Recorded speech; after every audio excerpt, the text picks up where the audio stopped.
ये संसार का सुख तो नश्वर है साहब, ऐसे भगवान को प्रणाम करता हूं। यम प्रव्रजन्तमनुपेतमपेत कृत्यम द्वैपायनो विरह कातर आजुहाव।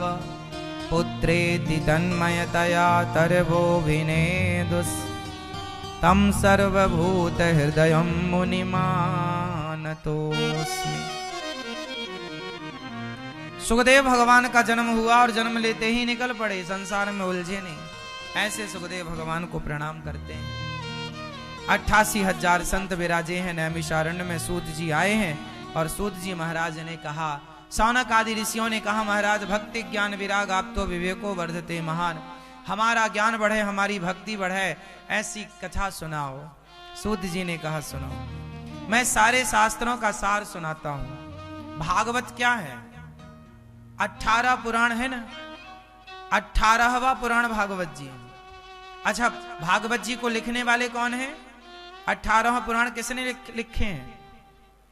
जोर से।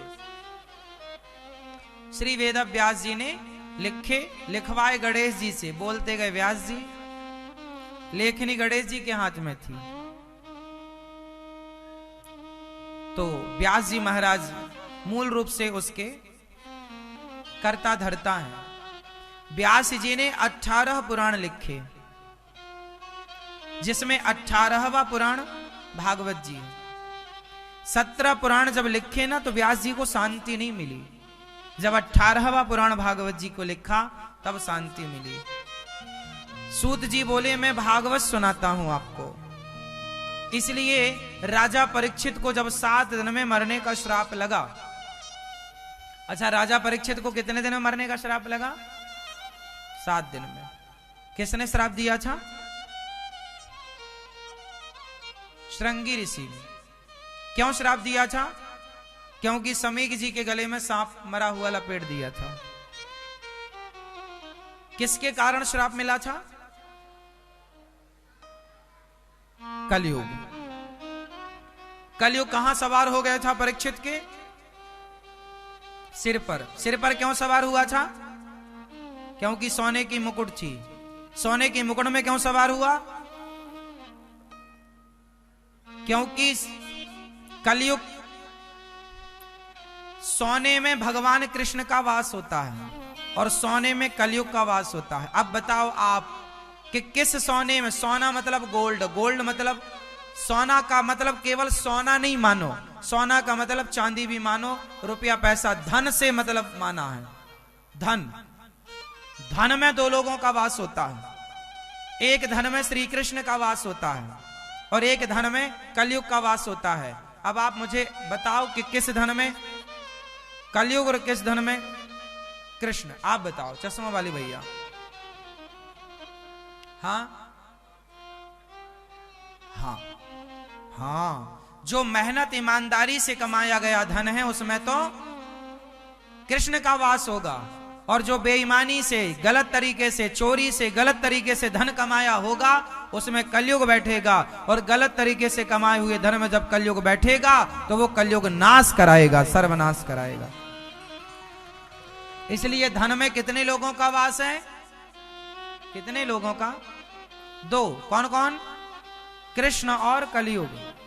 जो मेहनत की कमाई का धन है उसमें कौन बैठेगा? इसलिए मेहनत का कमाओ, बच्चों को मेहनती बनाओ, बेईमान ना बनाओ, ईमानदारी का पाठ पढ़ाओ बच्चों को। बेटा गरीब हो तो गरीब भले रहे आना, नमक रोटी खा लेना, लेकिन बेईमानी का करोड़ों मत लाना। आपके बच्चे जब पैसा कमा कर लाएं तो थोड़ा बच्चों से पूछा करो, बेटा तुम्हारी सैलरी तो 50,000 है और तुम 1 लाख रुपया ले आए हो, कहां से ले आए हो? आजकल के माँ बाप ना पूछते ही नहीं। हाँ बेटा तू ले आ, ले। अरे मेरा बेटा बहुत कमाता है, बहुत कमाता। हाँ, कभी पूछा नहीं कि बेईमानी करता, लूटता लोगों को, चोरी कर लेता है, डाका डाल लेता है सरकारी खजाने में। आजकल तो लोग जरा सा में भी, आजकल देखो ना हर जगह पैसे भ्रष्टाचार के मांगे जाते हैं आप लोगों से। तो ये भ्रष्टाचार करने वाला है कौन? कोई इंसान है ना। उसे लगता है कि मैं धन्ना सेठ हो जाऊंगा। साहब ऐसे ही धन्ना सेठ होने का सपना दुर्योधन देख रहा था। और उसने हड़प लिया पांडवों का धन, सर्वनाश हो गया था, सर्वनाश।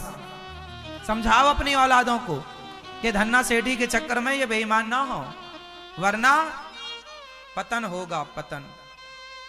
उदाहरण देख लीजिए, पांडवों का धन हड़प लिया ना दुर्योधन ने, बोलो हां, सर्वनाश हुआ।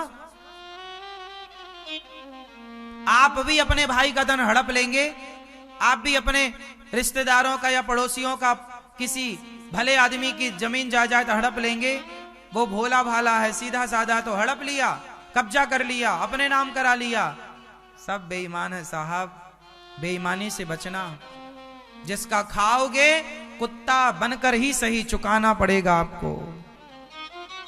ईश्वर की अदालत में हिसाब पाई पाई का है। मेरे मालिक की दुकान में सब लोगों का खाता, किसी को कौड़ी कम नहीं देता, किसी को दमड़ी ज्यादा। समझदार तो चुप रह जाता, मूर्ख शोर मचाता। मेरे मालिक की दुकान में हिसाब कलयुग बैठता। आजकल कुछ भाई ऐसे होते हैं, एक भाई सीधा साधा है, एक भाई जरा होशियार है, तो उसने बाप की सारी संपत्ति अपने नाम पे करा ली और छोटे भाई को ठेंगा दिखा दिया, तुझे कुछ नहीं मिलेगा, तू तो बेवकूफ है। आखिर बताओ, बाप की संपत्ति पे उस लड़के का भी अधिकार था कि नहीं? हाँ या ना?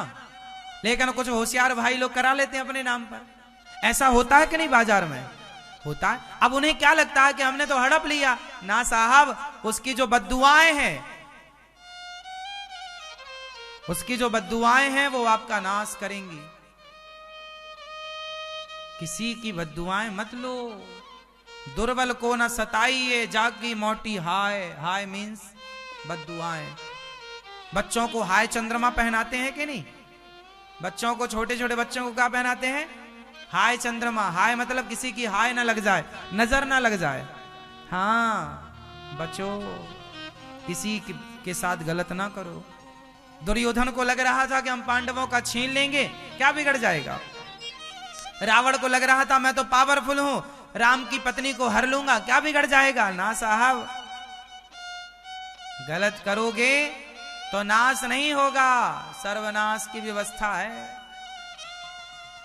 बेईमानी का 1 रुपए भी आपका हिसाब 500 रुपए का बन रहा है और 501 रुपए आपके पास आ गए, तो वो 1 रुपए पता लगाइए कि किसका ज्यादा आया है।